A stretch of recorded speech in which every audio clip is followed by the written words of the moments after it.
The Essence Hunters, Part 4. Darian lay still and waited until he heard his mother return and move to her own bedchamber. There was the familiar clack-clack of the curtain rings as she pulled the curtain roughly to one side. There was another sliding, clacking noise as it closed again behind her. Darian's shoulders dropped and he breathed out heavily. That was it for the night. If he was quiet now, she wouldn't come out of her room until morning. She didn't mind his light burning. In spite of her many complaints against him, she knew that he was a good student and that he would be studying his books. Darian took out the pieces of the broken essence jar. He placed the big, jagged chunks side by side on the bed cover. At least they hadn't smashed up any more while being shaken around during the hunt. Darian held up a couple of the biggest pieces a little closer to the light. He noticed that the different colours of the jar formed a pattern down the sides. It looked as if the jar had broken along these lines which separated the colours. Those must be the weak points, he thought to himself, and it occurred to him that the different lines of colour might disguise where he tried to stick it back together. If I can use some sticking oil along those lines and hold them in position, I might get away with it. It was worth a try. Darian started to put the pieces together. He kept a wooden box of oddments under his bed. Carefully he pulled it out and began to rummage around it. He took his time so as not to make any sound as he searched. Finally, in the flickering light of his lamp, he found what he was looking for. Tucked away at the bottom of the box was a small vial with a glass stopper, a bottle of sticking oil. Darian twisted the top to open it. The familiar, sickly smell of the sticking oil hit his nostrils. It made his eyes water. He placed the vial on the floor and picked up two of the longest shards of the essence jar. Satisfied that they made a perfect join with no tiny slivers missing, he put one piece back on the bed, and then lifting the sticking oil again, he tipped it slightly against the longest edge of the remaining piece. Using only a small drop of the oil, he spread it carefully with the stopper until it had covered the whole edge. He picked the second piece up again and tried to stop his fingers from shaking as he held the fragments together tightly. It usually took 3 minutes for the sticking oil to set. He counted out the seconds under his breath. Then he waited for what seemed like another full minute just to make sure. Holding his breath, Darian let go of one piece. To his great relief, it didn't fall off. The two pieces remained firmly attached. He smiled to himself and moved to the next piece. Working as cautiously as he could, he continued sticking the various pieces back together. He'd been lucky again. There was still a couple of drops of oil left in the small vial as he reached the final part, just enough to finish the job. As he held the final pieces together, he moved it closer to the light. He wanted to get a better look at his handiwork. It seemed all right, he thought. Not perfect. You could still see the cracks in a few places, but if people didn't look too closely, they probably wouldn't be noticed.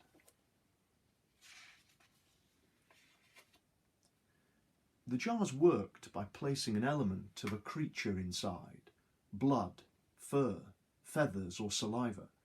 The old mages who had first developed the transformation skill called these the essence of the creature, and they worked best if they were fresh. Once the essence was placed inside the jar, a transforming liquid needed to be added. The liquid was created from the ground-up scales of the mutabar lizard and the oil of the yucca plant. The mutabars could live in the thickest forests or on barren, rocky outcrops. They could burrow deep into the earth and even survive for long periods underwater. They thrived everywhere. There was no habitat in which these creatures could not live, and that was what made the mutabar lizard unique. Once their ground-up scales were added to the yucca oil and the essence you had put into the jar, they caused an elemental change, creating a slimy mixture. Drinking, or sometimes even just sniffing this new mixture, would then lend you the qualities of the creature whose essence you had transformed. A Peggiar's fur would make you strong and brave for a while. A bird's feather would make you feel as light as air and even be able to float and soar off the ground for a few moments. And the scales of a fish would allow you to hold your breath underwater for minutes at a time. Different mixes had to be made depending upon the species of animal that you used and the age or the size of the person the potion was intended for. The most important thing about using the essence jars was not to kill or harm the creature you were hunting in any way, and this was what made Essence hunting so skillful. Cleve Harrow, Darian's teacher, had told them all in one of the first lessons, "Any fool or cowardly brute can go out with a knife or arrows and kill, but it takes real skill to lay your snare as an essence hunter."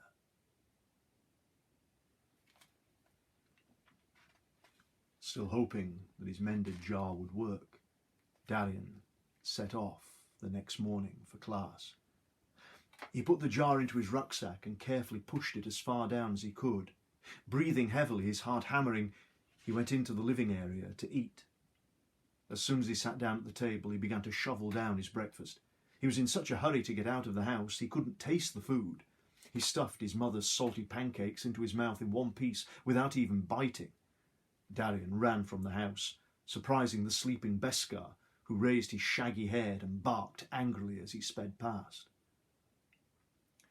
The road that led to the college buildings took him past his friend Vershan's house. Darian always stopped off to collect him on the way. As soon as he saw him, his friend's mouth gaped open. "What's happened to your face?" Darian reached up to feel at the cuts on his cheeks and forehead. He couldn't help wincing. They'd started to heal overnight, but they were still sore. "Oh, nothing. I tripped yesterday, that's all." Vershan was clever enough to know that his friend was hiding something. The two boys had known each other ever since they were little. They'd played together in the mud and dust outside the cottages almost before either of them could even speak. Vershan felt that Darian was almost like a brother, and he could tell immediately that something was wrong. "I'll share your troubles for a story." It was an old Beltheron saying.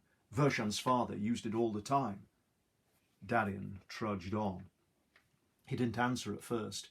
He knew he could trust Vershan, but he was too nervous. Not only that, but what happened yesterday had left him feeling embarrassed as well. "Look, it can't be so bad if you're still walking," Vershan added. It was another saying from his father. Darian kept up a steady pace, not looking at his friend. "Look, you mustn't tell anyone," he said. "You know I won't." He stopped and turned to face Vershan. "Swear it." "Swear it?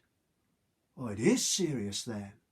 Darian nodded. "Please, swear you won't say anything. To anyone." "Well, of course. But tell me on the way. We need to get a move on or we'll be late." They'd almost reached the college buildings when Darian finished recounting his adventures of the day before. Vershan's eyes had grown wider and wider as he listened to his friend tell him about yesterday's hunt, meeting the young members of the Variegat and the City Gare, and his problems with the broken essence jar. "And so that's that," Darian concluded. "I can't afford another. I daren't tell Mother, and if it doesn't work in class today, well, Harrow will probably throw me out." As soon as Darian had got to the end of his tale of worries, Vershan's reply was simple and immediate. "Share mine." "What?" "Share mine. If your jar doesn't work, then we'll just use my jar twice. If we're quick, no one will see." "Are you sure?" "Why not? Oh, clever Clevey is usually too busy to notice ours anyway. We just have to make sure we get there early, so we can grab a desk at the back of the room." His friend seemed certain that this simple plan would work. It made Darian feel better immediately. They picked up their pace and hurried on. The shadows of the college buildings loomed up in front of them. Still whispering their plans to each other, Darian and Vershan hurried under the huge oak doors. They came into a shaded courtyard. It was at least 30 paces across, with a couple of granite paths crossing the lawns in the middle. There were dozens of other doors and gateways leading off it in every direction.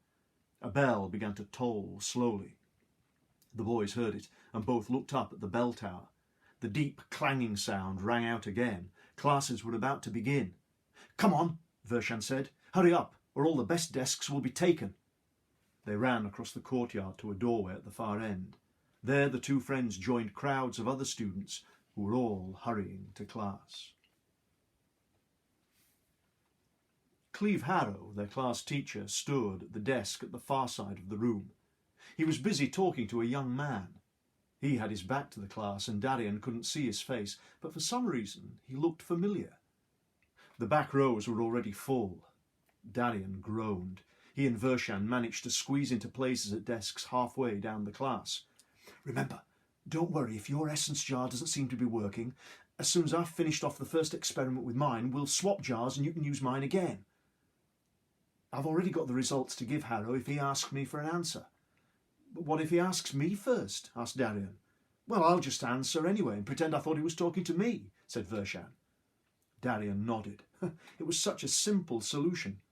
He'd spent the best part of the night worrying, and Vershan was going to make it all right. He looked towards the top of the class again. Harrow had finished speaking and the stranger turned around. Darian gasped. It was Mattian, the young Varyagat lord that he had met yesterday. Darian's heart started hammering away at the sight of the newcomer, and he could feel his stomach begin to churn. Mattian must have seen the broken essence jar yesterday, and he was going to tell Harrow. His hopes were ruined before they'd even begun. "Students," said Harrow, "this is Lord Mattian. He has taken an interest in our work here, and he would like to join us for this morning's class." Vershan nudged Darian's shoulder. "Is that him?" he asked. "Is that the same Mattian who rescued from the thorns yesterday?" Darian nodded and dropped his head down onto his shoulders. He didn't want to be noticed by the young lord in front of the rest of his classmates. But it was too late. Mattian had already seen him. He waved across the room and gave a wide grin. "There's my new friend," he said. "Cleve, would you allow us to sit together? He was so interesting yesterday. I would love to tell him to tell me more about what it is you do here." Or maybe it isn't all lost, thought Darian. He hasn't come to tell on me after all. "Of course, my lord," Harrow replied. "Come down here, boy. You will sit at the front with our esteemed guest and talk him through this morning's experiments. Bring your essence jar with you." Darian's heart sank again. He heard Vershan groan with frustration. Right at the front of the class, Harrow would be sure to see the cracks in the jar straight away. "Sir," said Vershan. "He can't, sir. The class is full." "Be quiet, Vershan. That is not a problem. Melgardis can simply swap places with Bedelia here, and she will have to sit next to you. Who knows? Maybe some of her knowledge will rub off on you." Vershan felt his cheeks burn as a giggle rippled around the rest of the class. It was no good. He'd done his best, but Darian couldn't refuse. After all, Mattian had just made a friendly request, and there was no reason why he shouldn't do what the Cleve had asked.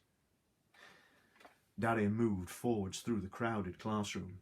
The girl called Bedelia flashed an angry look at him as she stood up to swap places.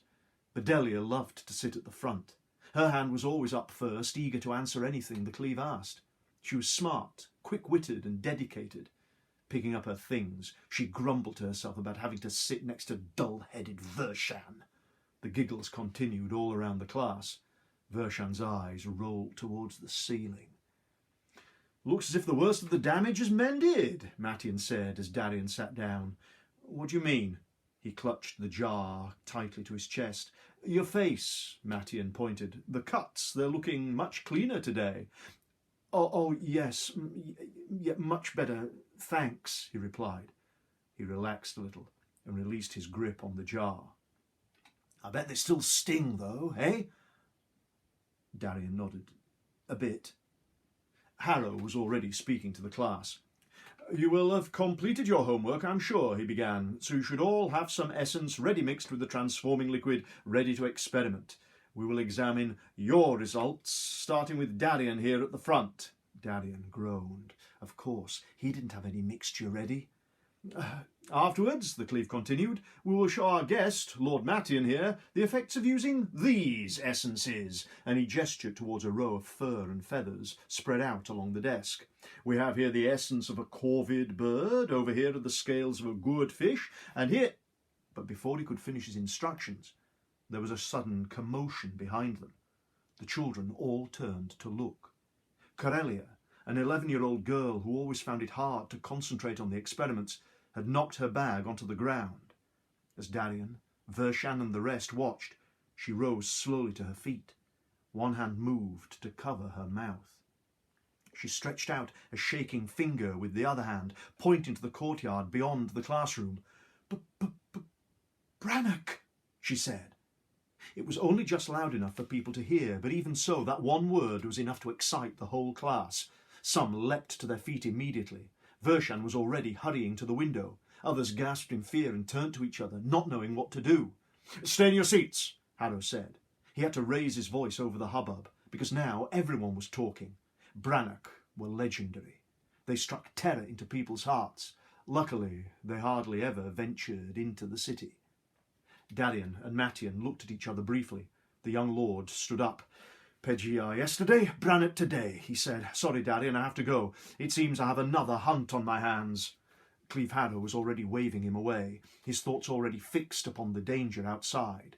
He started following the students, dashing towards the window. Vershan and 2 or 3 others were already up there with their faces pressed tightly against the glass. "Children, get back in your places," the Cleve demanded. "There," Vershan pointed excitedly. She was right. Corelli was right. It is a Brannock." "Boys, come away from the glass," Harrow continued. "Those creatures are very—" His words were cut off by a loud thump as something huge and heavy hit the window from outside. The Brannock had leapt up towards them and now clung onto the window ledge. Vershan, Tadwin and the other boys leapt backwards, yelling with shock. One started crying. Darian himself yelped in fear as he saw the creature for the first time. It was a dull grey colour, its skin wet and scaly.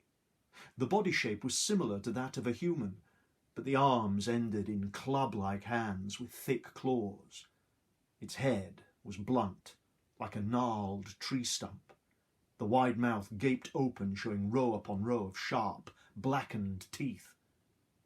Darian took in all of these details in a second. Then the Brannock reached back with one of its arms and struck at the window a second time. There was a sickening thud, and everyone screamed out again as a long crack appeared down the full length of the glass. Even with his attention fixed on the horrific creature outside, in the corner of his eye Darian noticed the Cleve moving swiftly. His teacher was now halfway across the room. As he moved, the Cleve's hand reached into his cloak pocket. The other arm stretched out towards Vershan and Tadwin, who was still dangerously close to the window and the danger outside. The rest of the students had moved back into the room, cowering back in horror from the glass. Some ducked under their desks. "Boys," said Harrow, "I told you to get back!" As the Cleve spoke the final word, his fingers twisted sharply. Vershan and Tadwin flew backwards across the room. Darian had to duck as his friend soared over his head. Their arms windmilled wildly in the air and their legs kicked out frantically to stay upright. A moment later, Harrow clenched his fist and both landed safely on their feet near to their desks. Everyone's mouths were now wide open.